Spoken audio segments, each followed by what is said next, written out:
ইতিমধ্যে পুজোর ঢাকে কাঠি পড়ে গেছে। বাড়ির পুজো থেকে বারোয়ারি পুজোর সর্বত্র শেষ মুহূর্তের প্রস্তুতি চলছে ঝড়ের গতিতে।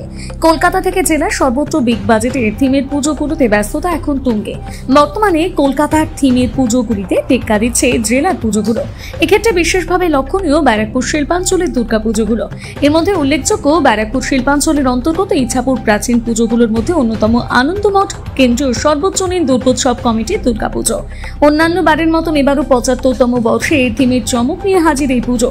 এবার এদের থিম আশার প্রদীপ। একসাথে ১০,০০০ প্রদীপ রূপী বাতি জ্বলে উঠবে মণ্ডপ প্রাঙ্গণে। অদ্ভুত দৃশ্য হচ্ছে এই পুজোর মূল আকর্ষণ। পুজো উদ্যোক্তাদের মতে দেশ তথা পৃথিবীতে যে যুদ্ধ, হানাহানি, অশান্তির পরিবেশ সৃষ্টি হয়েছে, মায়ের আগমনে তার বিনাশ ঘটবে। আর সেই আশা নিয়ে পুজোর কদিন ১০,০০০ আশার প্রদীপ জ্বালানো হবে এই মণ্ডপে। সেই সঙ্গে এই মণ্ডপে মায়ের মূর্তিতে থাকবে শান্তির বার্তা। পুজো উদ্যোক্তাদের আশা অন্যান্য বছরের থেকেও এই বছর দর্শনার্থীদের সংখ্যা কয়েক গুণ বেড়ে যাবে।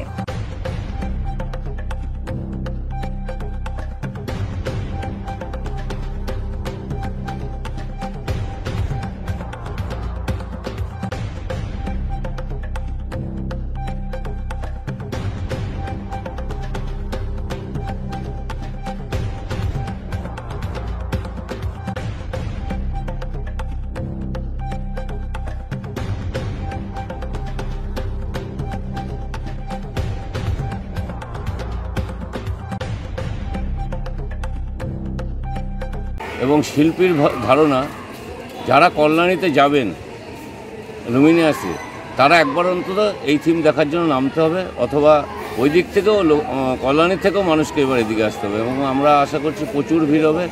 সেই জন্য আমরা নিজের প্রাইভেট সিকিউরিটি রেখেছি। প্রশাসনের সাথেও যথেষ্ট কথা বলা আছে এবং প্রশাসনও যথেষ্ট আমাদের সাহায্য করছেন এবং ওনারা কথা দিয়েছেন। আমরা তারপরে আমাদের তো ১৫০ ভলেন্টিয়ার নিজেরাই আছি। সেই হিসাবে আশা করি অন্যান্য বছরের মতো এবছরও আমরা সুন্দর এবং সার্থকভাবে সফল করতে পারবো। সাধারণ এখানে মানুষকে কি বলবেন? আপনার পুজো দেখতে আসার জন্য কিভাবে আমন্ত্রণ জানাবেন? মানে তারা এসে কি দেখবে? তারা এসে যেটা দেখবে সেটা অনেকটাই নতুনত্ব। গ্রাম বাংলা বা মফস্বল, আমরা গ্রাম বাংলা নয়, মফস্বলে আমাদের পুজো। মফস্বলে এই জিনিস এই প্রথম হলো এবং এই শিল্পী মফস্বলে প্রথম এই আয়োজন করছে।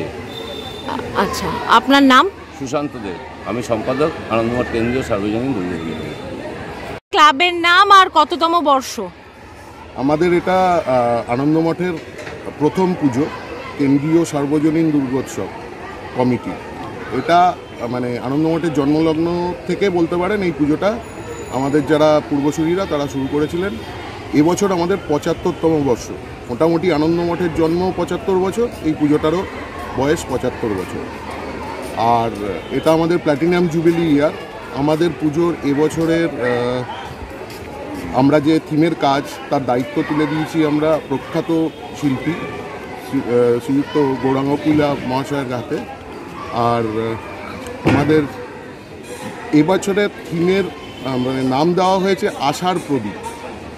আশার প্রদীপের যদি আপনি ইনার মিনিং ধরেন, এখন সারা বিশ্ব জুড়ে যে পরিস্থিতি, ধরুন যুদ্ধ, তারপরে যে সমস্ত চারিদিকে ভূমিকম্প, বন্যা, এই যে ব্যাপারগুলো চলছে, আমরা আশা রাখি যে মা এবার আসার পর এই সব সমস্ত রকম দুর্যোগ বা যত রকমের খারাপ হচ্ছে পৃথিবীর বুকে, সেগুলো সব বন্ধ হয়ে যাবে।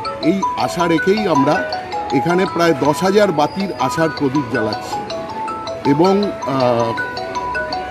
আমাদের থিমের যদি আপনি পুরো ব্যাপারটা বলেন, তাহলে নচিকেতাকে উদ্ধৃত করে বলতে হয় যে একদিন ঝড় থেমে যাবে, পৃথিবী আবার শান্ত হবে। আমাদের দুর্গা প্রতিমার মধ্যে আপনি সেই শান্তির রূপটা দেখতে পাবেন। আপনার নাম? আমার নাম ঝলক গোস্বামী, আর আমাদের পুজোর সম্পাদক সুশান্ত দে। আচ্ছা।